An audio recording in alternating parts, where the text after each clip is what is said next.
Hi everybody, how are you all? Hope everybody's doing well. I've spoke to you a couple of weeks ago, so I just thought I'd give everybody a quick update about what's going on.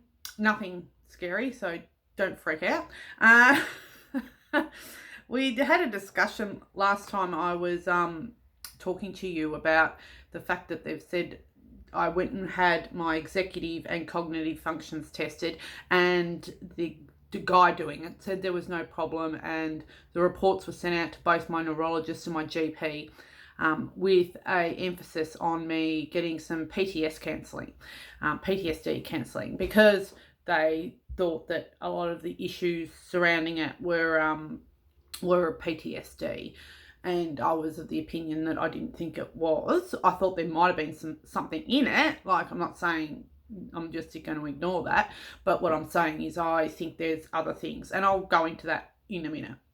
So my doctor contacted me 2 weeks ago or something, my GP.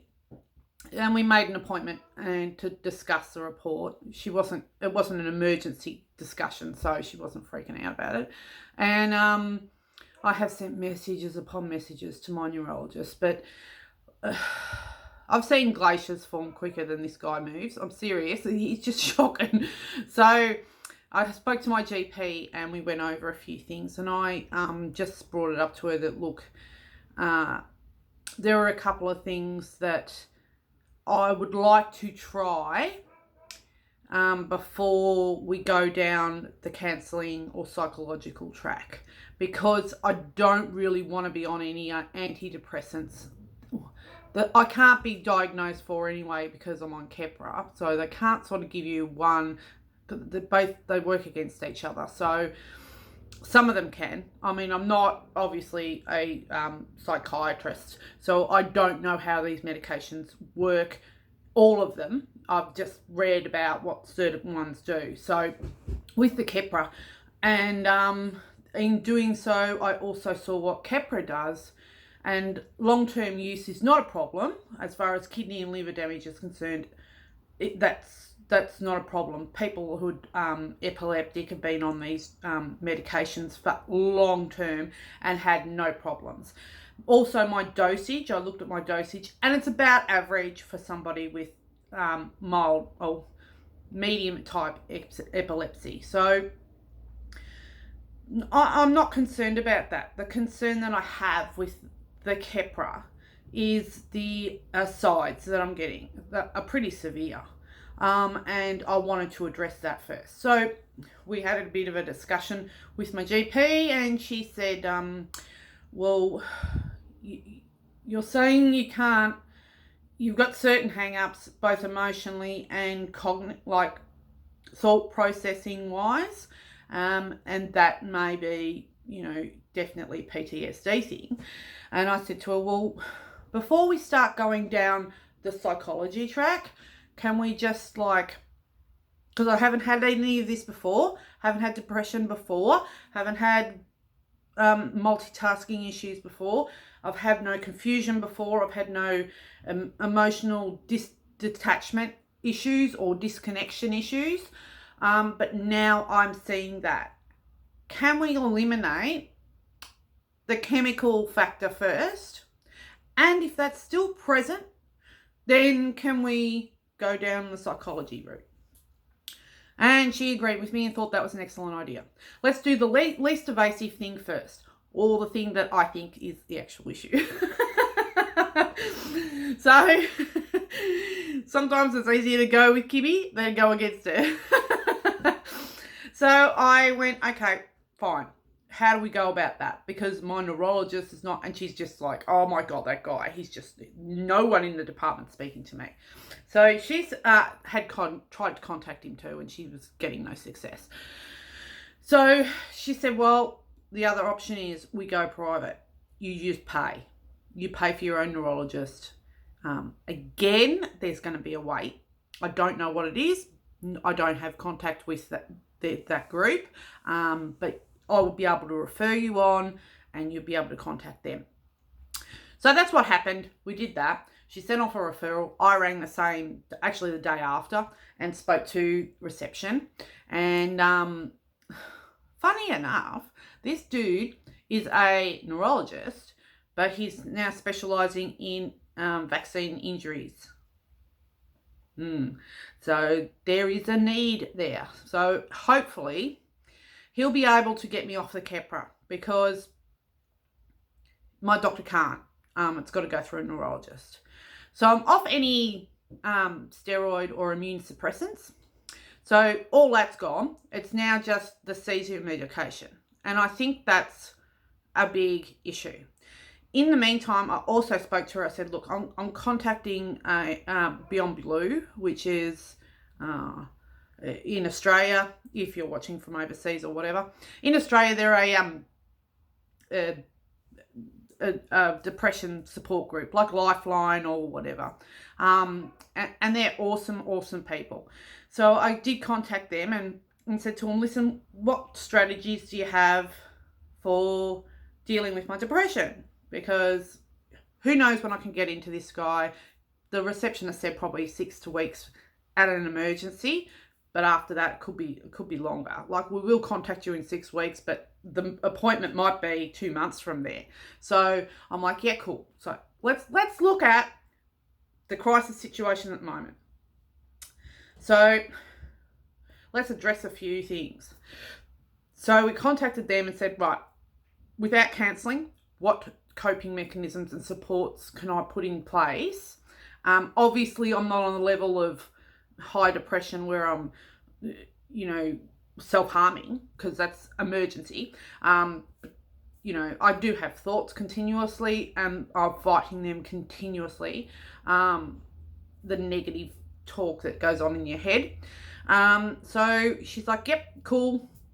You can start meditation, getting exercise, all that. I thought, you know what? That's awesome, because I literally signed back up to Weight Watchers that same week, because I'd noticed I had a lot of self-image problems, and because I'd come off the Perizidone, which makes you retain water and gain weight massively.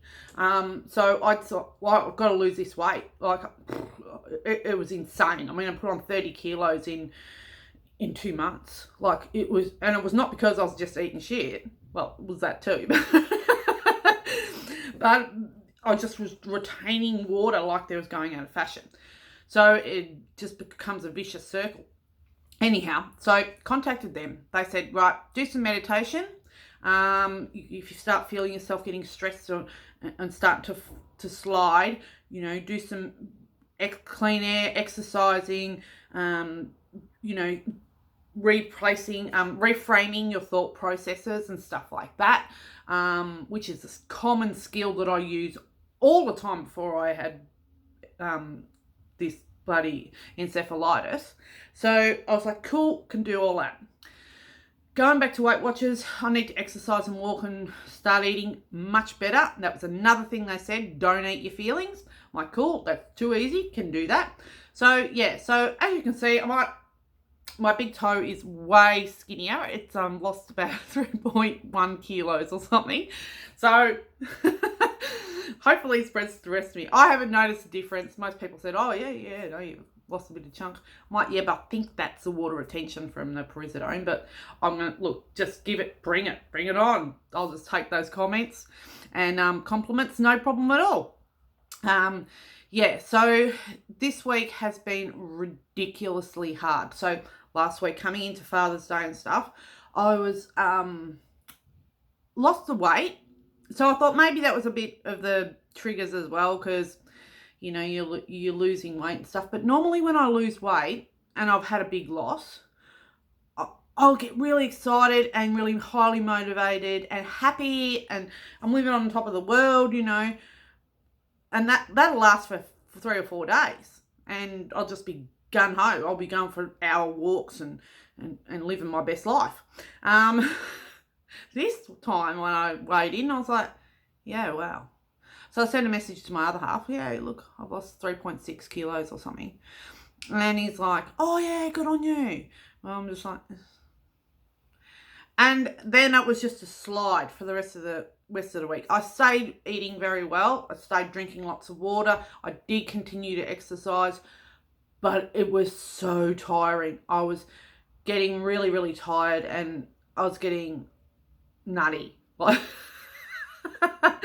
like the drop in carbs was just sending my brain into, it wasn't a good space to be in.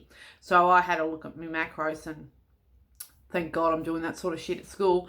Was able to set myself out, put a bit more carbs and in place, and just work a little harder and getting the weight off. So so I've had to up my intake, but I mean that's a fluid thing, and that can be changed, and you can still lose weight and not have a problem there. It just means you've got to you just got to exercise a bit more flexible and just take the weight loss slowly instead of massively quick. That's just that you got to trade them off. So I mean, your life shouldn't stop once you're on a diet, and that's my ethos. You shouldn't stop doing what you enjoy, as long as it's healthy.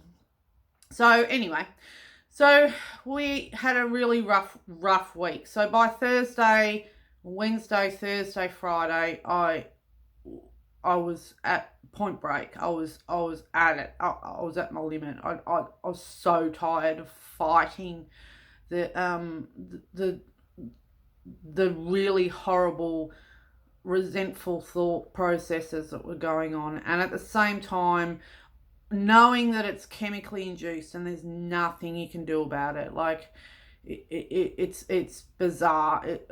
And because I lost some weight too, I think it was a little bit more prevalent because it's more effective and it's working more. So I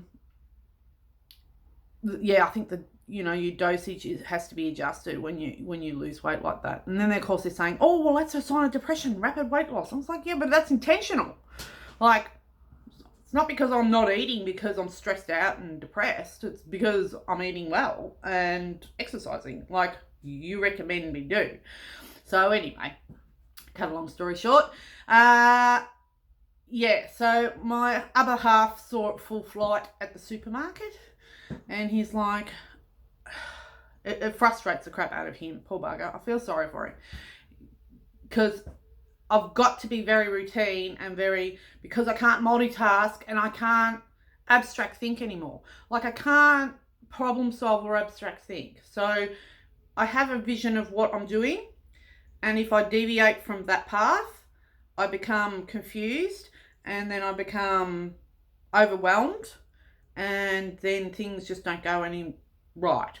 So for an example, we went to the supermarket, and we walked to the supermarket because I'm on my health kick and stuff, and like it's literally only 10 minutes down the road to the bloody supermarket. So it's not like we have to walk 700 miles.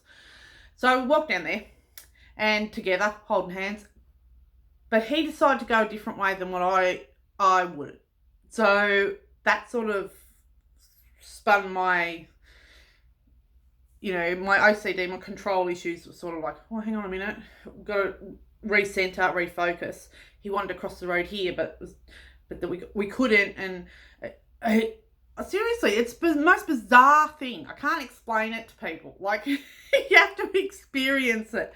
It's sort of like, like on some obsessive compulsive person. So we got to the supermarket, and he likes to go down every single aisle and get stuff. But I can't do that, right? I've got to have a list with me to start with. But I had to do that before I got encephalitis. I had to have a list on what I need to get.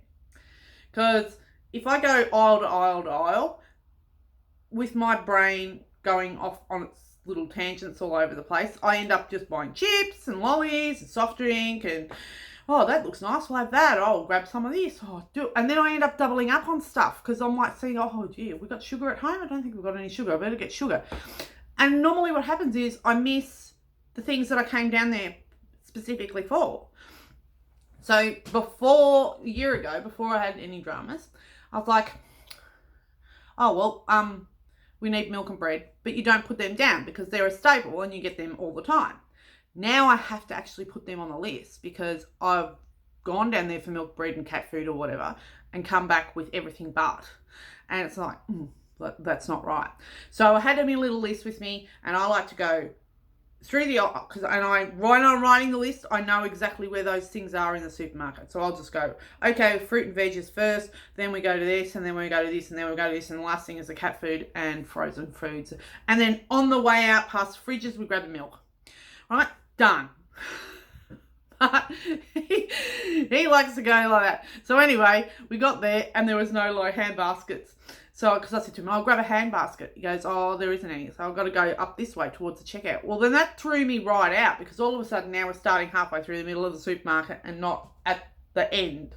I'm like, oh, okay, well. And then the indecisiveness. I'm so indecisive on this sort of stuff. It's like once they rattle the cage, it takes me a long time to get back on that cage. It's like, oh my God, I can't problem solve. I just can't. I'm like, oh, okay. So we're standing there looking, and I'm looking at something, and it's like you just tune out. So we got to what I needed, something on my list that I needed, and I'm standing there looking, and I'm looking, because also I'm as tight as a fish's asshole, so I'll always look at the cheapest one, and then I'll be like, oh, how many grams in that? How many grams in that? What's the price difference? La la la per kilo, blah blah. So I'll be standing there like zoning out and trying to do the numbers in my head. And the other half's like he's lost all sort of patience. He's like, oh, I'm just going to continue. So then I get shitty and just walk away, because I feel like, it's the weirdest feeling. I don't even know how to explain it. I'm sure it's not just me that this happens to. I'm sure other people have the same problem when they shop with their other halves. But he brought it up when we got home and just said, look, I don't want to be mean. I don't want to start a fight with you. I'm just saying this is so fucking frustrating. I'm like, welcome to fucking my life. Do you understand how frustrating it is for me? Because this is not me. We could normally go to do supermarket shopping together and just wander around, not have any dramas at all.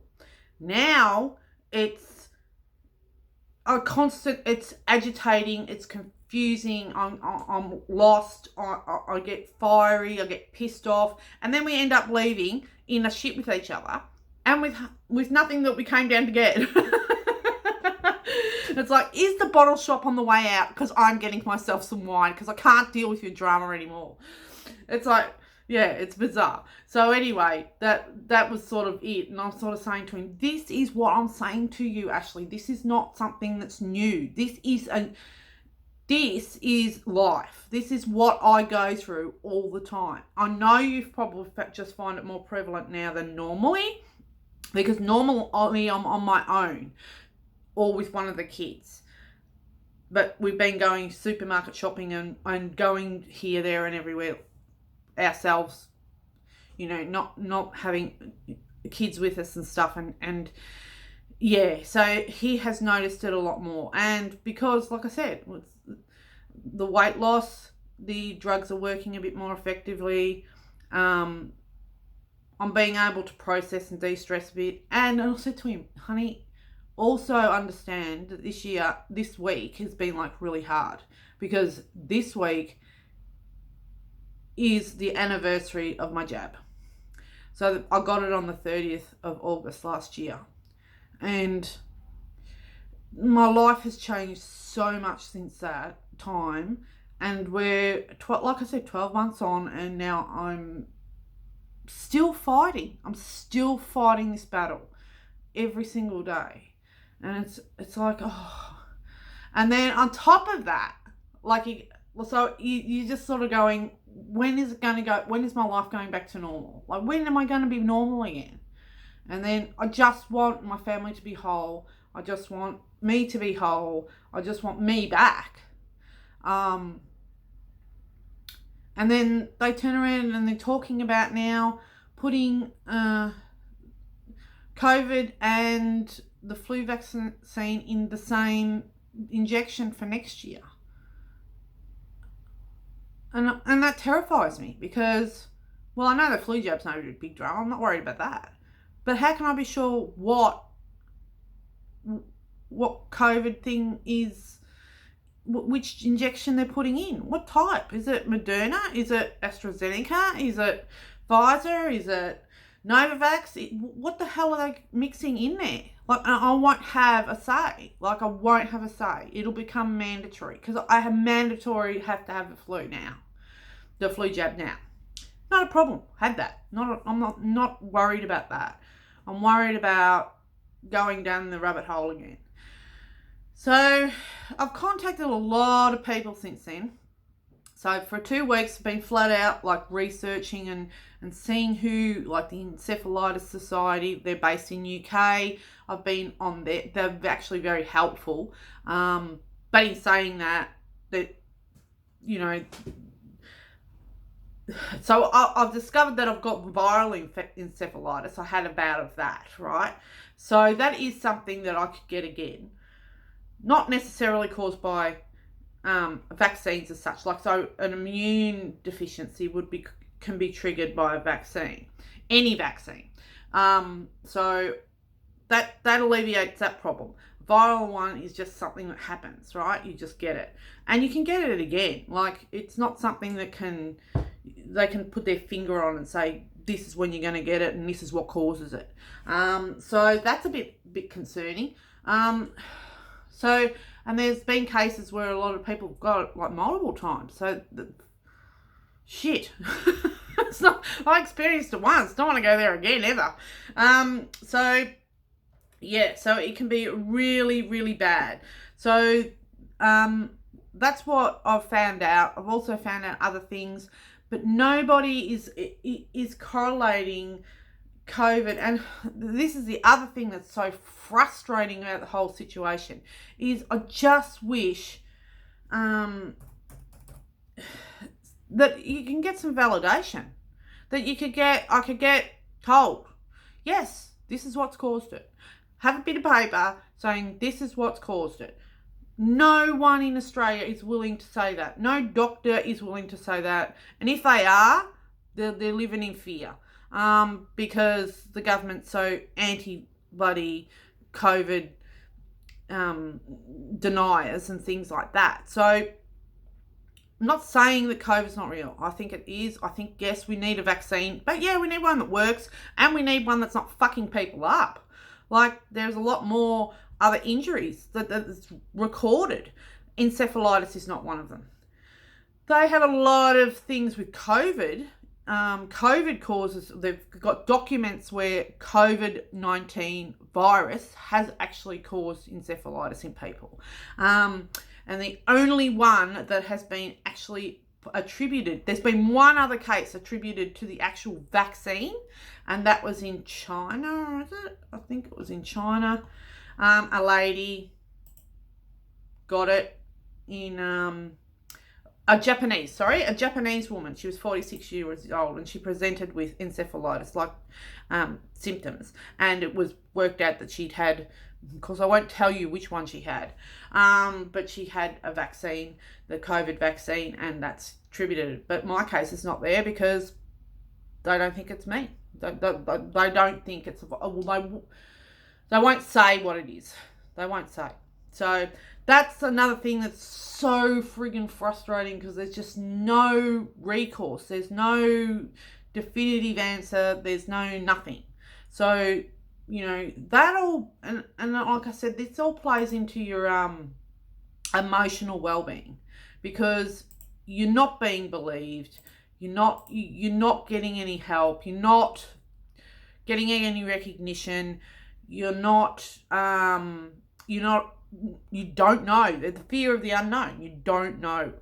So, like, if they could just say, yep, this is what caused it, or no, this is not what caused it, but this was a virus that you got, and this is how you can overcome that, and this is how you can avoid certain triggers and things like that. Fine. Well, actually, label it viral encephalitis. Just label it that. And then I can do some research on that and say, what did I come in contact with? Did I touch a bird or a bat or a bloody cat or a dog or something that may have had HSV virus or something like that caused some viral encephalitis? So that's where we're basically at You are not going to believe this. I just checked my computer. And now the secondary schools just sent me a thing saying our year 10s and stuff need to have a meningococcal shot and a booster for HPV virus. So, well, that's bizarre. Ding-a-ling-a-ling-a-ling. We've entered the Twilight Zone. So, yeah, here it is. They're not even doing it at school anymore. They're just sending us straight to a maternal health centre to do it. Used to do it at schools, but they don't do it now. They're sending us on. Oh, because they don't want it in their school. So whatever. I don't care. I'll get my kids done. It's fine. So other than that, yeah, that's where we're sort of at. Like I said, it's been an incredibly difficult week. And we're just waiting now for my appointment for the neurologist in Frankston. So the private dude. And hopefully he can take me off this Keppra and try and keep my sanity and stability and my family together, because it's been very, very difficult on them. Extremely difficult on them. And yeah, so as much as I think it's bad for me, it's worse for them. So other than that, there's not much more I can tell you guys. Pretty boring and stuff. I've just been doing a lot of schoolwork, and I'm actually just on a break at the moment. I'm so far behind, it's not funny. And I think that stresses me out too. But, I mean, that's life. Life's stressful. Life, work, kids, everything, it's all just funny. You know, when they all say, oh, don't stress. It's like, well, take some time for yourself. Take 20 minutes a day for yourself. Prepare yourself for bed. Prepare yourself for good sleep. It's like, I'm sorry, but normally I just fall into bed, like, and then wake up and I'm awake. Like, that's it. There's no preparing myself for meditation and sleep and going and having a beauty treatment and stuff like that. Oh my God, that'd be so awesome. But yeah, just at the moment, the only free time I've got is when I go to the toilet. I'll go for a walk, which I find really good, actually. I actually like going for a walk. I get in my own little headspace, and I'm listening to Joe Rogan and a few other people that I've been suggested to listen to. So yeah, no, that's been good. All right, well, I'm going to love you and leave you until I've got some more information. Just thought I'd give you a quick update. Other than that, yeah, what can I say? It's same old same shit. All right, guys, have a really awesome, you know, you probably won't hear from me for another 2 months, but I'm alive, I'm fine, I'm getting there, yeah, I'll catch up with you on the other side of information and disseminate that. So everybody, take care, and love you and leave you. See ya.